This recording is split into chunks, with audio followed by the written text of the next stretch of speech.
ಕಾರ್ಯಕ್ರಮ ಆಯೋಜಿಸಿದ್ರೆ ನನಗೆ ವೈಯಕ್ತಿಕವಾಗಿ ತುಂಬ ಖುಷಿಯಾಗಿ ನಾನು ಬಂದೆ. ನನಗೆ ಬುದ್ಧಿ ಬಂದಾಗಲಿಂದನೂ ನಾನು ಬಾಬಾ ಸಾಹೇಬರ ಲೈನ್ಗಳನ್ನ ತುಂಬ ಇನ್ಸ್ಪೈರ್ ಆಗಿ ಬದುಕ್ತಾ ಇದ್ದೀನಿ. ಸೊ ಅದಕ್ಕಾಗಿ ನನಗೆ ತುಂಬ ಜನ ಶತ್ರುಗಳು, ಆದರೆ ನಾನು ಅವ್ರಿಗೆ ಗುಲಾಮ್ನಾಗಲ್ಲ, ಆಗೋದು ಇಲ್ಲ ಯಾವತ್ತೂ.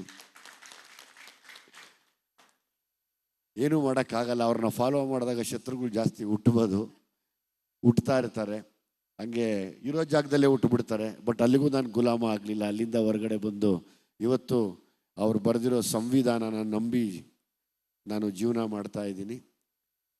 ನಾನು ತುಂಬ ಅವ್ರನ್ನ ಅನುಸರಿಸ್ತೀನಿ. ನನಗೆ ಇನ್ನೊಬ್ಬ ಪ್ರೀತಿಯ ಗೆಳೆಯ ಮೌರ್ಯ, ಬಾಮ್ಮ ಇಲ್ಲಿ ಬಾಯಲ್ಲಿ ದೊಡ್ಡ ನನ್ನೊಟ್ಟಿಗೆ ಯಾವಾಗಲೂ ಸದಾ ಬಾಬಾ ಸಾಹೇಬ್ರನ್ನ ಜ್ಞಾಪಿಸೋಕ್ಕೆ, ಅವರ ನಡೆ ನುಡಿಗಳನ್ನ, ಅವರ ಯೋಚನೆಗಳನ್ನ, ಚಿಂತನೆಗಳನ್ನ ಜ್ಞಾಪಿಸುವಂಥ ಮೌರ್ಯ ನಾನು ಯಾವಾಗಲೂ ಜ್ಞಾಪಿಸ್ಕೋತೀನಿ. ನನಗೆ ಸದಾ ನಾನು ಕೆಲವು ವಿಷಯ ಓದದೇ ಇರೋದನ್ನು ತಿಳಿಸುವಂಥ ನನ್ನ ಒಬ್ಬ ಒಳ್ಳೆಯ ತಮ್ಮ ಅಂತ ಕೂಡ ಹೇಳ್ಬೋದು. ಮತ್ತು ಬಾಬಾ ಸಾಹೇಬರ ಅನುಯಾಯಿ ಕೂಡ.